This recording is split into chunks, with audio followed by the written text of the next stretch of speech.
అంటే కొంతమంది ఇప్పుడు ఫస్ట్ భార్యలు ఏం చేస్తారంటే, అంటే భర్తతోని గొడవలు పడేసి 3 ఇయర్స్, 5 ఇయర్స్, 7 ఇయర్స్ ఇల్లయిపోతున్నప్పుడు, వాళ్ళు అటు డైవోర్స్ తీసుకోరు, అటు ప్రాబ్లమ్‌లో ఇరికించేస్తారు ఈ అబ్బాయికి. అలా అప్పుడు పేరెంట్స్ ఏం చేస్తారంటే, పెళ్లి చేసుకోరా వచ్చినప్పుడు చూసుకుందామని చేస్తున్నారు. ఇది దానికోసం అడిగాను. అవును. అలాంటప్పుడు సెకండ్ మ్యారేజ్ చెల్లుతుందా? ఇది అంటే జనరల్‌గా ఏంటంటే చాలా ఫ్యామిలీస్‌లో అంటే ఎక్కువ ఇల్లిటరేట్ ఫ్యామిలీస్‌లో యెస్. పల్లెటూరుల్లో ఎక్కువ ఇలాంటివి జరుగుతుంటాయి. వాళ్ళేమంటారంటే ఆమె రాలేదనేసేసి ఉన్న పెద్ద మనుషుల దగ్గర లేకపోతే క్యాస్ట్ సంఘాల్లో పెట్టుకొని, కుల సంఘాల్లో పెట్టుకొని చేయించుకుంటారు.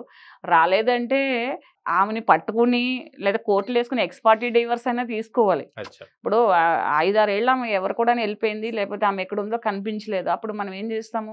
ఎక్స్ పార్టీ డైవర్స్ తీసుకోవాలి. అంతేగాని ఆమె రాలేదనేసేసి వితౌట్ కోర్ట్ డైరెక్ట్ జరుగుతున్నాయి ఇవి చాలా. జరుగుతున్నాయి అవును. గానీ అవి ఇల్లీగల్ మ్యారేజెస్. ఇల్లే. ఏదన్నా అన్‌ఫార్చునేట్ థింగ్ ఏదైనా జరిగినా, లేకపోతే అతను ఎంప్లాయ్ అయినా, లేకపోతే రేపొద్దున ఏమైనా క్లెయిమ్స్ రావాల్సొచ్చినా, లేకపోతే ఆమొచ్చి కేస్ వేసినా లైఫ్ అంతా డిస్టర్బ్ అయితది. ఒకటి చేయాలండి అలాంటి వాళ్ళేంటంటే, ఆమె ఎక్కడ అవైలబిలిటీ లేకపోతే గనక కోర్ట్‌కెళ్తే కోర్ట్ ఎక్స్ పార్టీ డైవర్స్ ఇస్తుంది.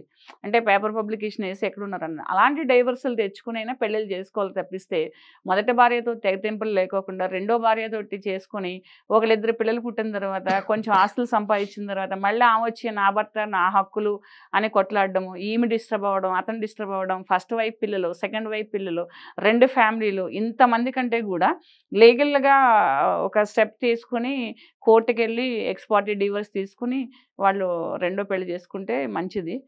అలాగా చేసుకున్న పెళ్ళిల్లో చాలా ఇబ్బందులనేవి తలెత్తడానికి అదే. ఎక్కువ ఆస్కారాలున్నాయి.